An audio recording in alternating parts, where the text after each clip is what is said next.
Hi, Saurabh. Thanks so much for joining us today. Can you start by telling us a little bit about what you've been working on?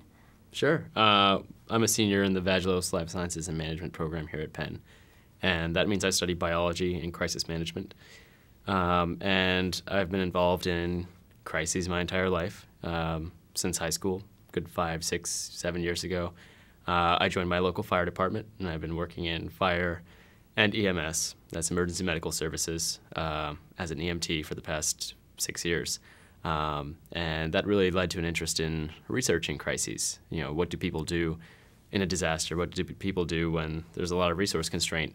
And so I've done a number of research projects at Penn in emergency medicine in Guatemala, and also in the Wharton Risk Center. And for fun, I foster dogs, and I like working out.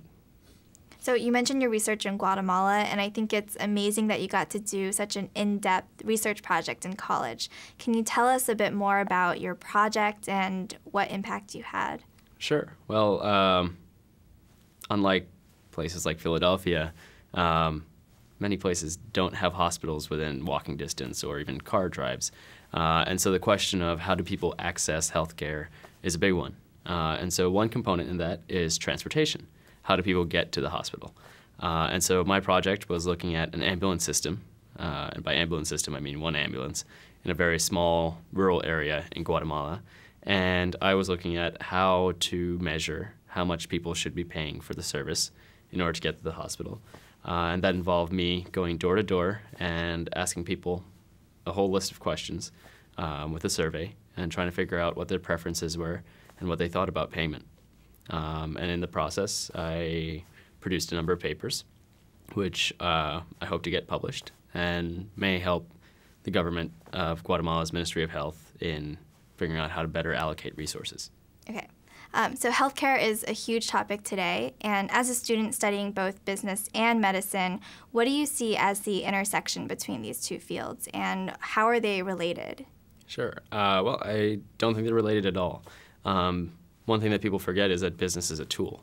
Business tells you how to look at something, how to think about the problem, and how to create a solution to that problem. Healthcare is a mission. Healthcare is about, delivering a product and thinking about people at a moral level. And I think although they're not made from the same source, business and healthcare go together very well because, as a physician or somebody involved in the healthcare delivery process, you're not necessarily thinking about how much should this product cost, what's the most efficient way to deliver it, who should get this product, how do we make this a just and fair delivery process. And that's where business really comes into play, thinking about finance and pricing and systems management. That all fits really well with healthcare delivery. You were also the chief of the medical emergency response team on campus. What was your day-to-day role in that job? Sure. Well, the Penn Medical Emergency Response Team provides nightly service to the Penn community on bicycles at the basic life support level. And that means that we serve as a liaison between the Philadelphia Fire Department and the Penn Police and Penn students who are in need.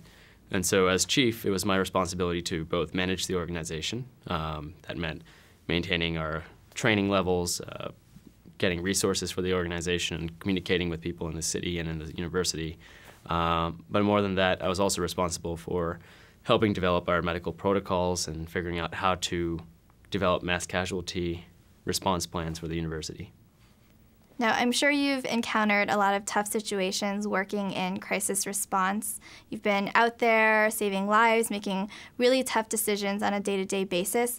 What's the most important leadership lesson you've taken away from your experiences?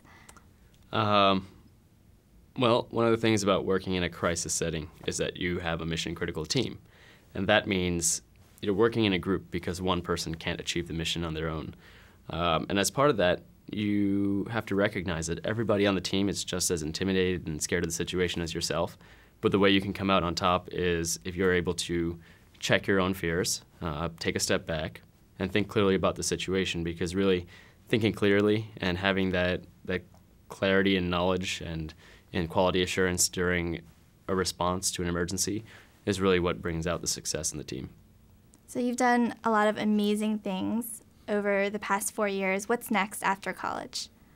Well, I know I'll be going to the UK next year to study for my master's in public health. And then I'll be back here at Penn going to med school. And I hope to sub-matriculate into the MBA program here. And then afterwards, probably going to pursue a residency in some critical care field. And then after that, work as a physician, start a company, work in the field. It's not clear yet. Great. Thanks so much for joining us, Saurabh. Thank you, Mindy.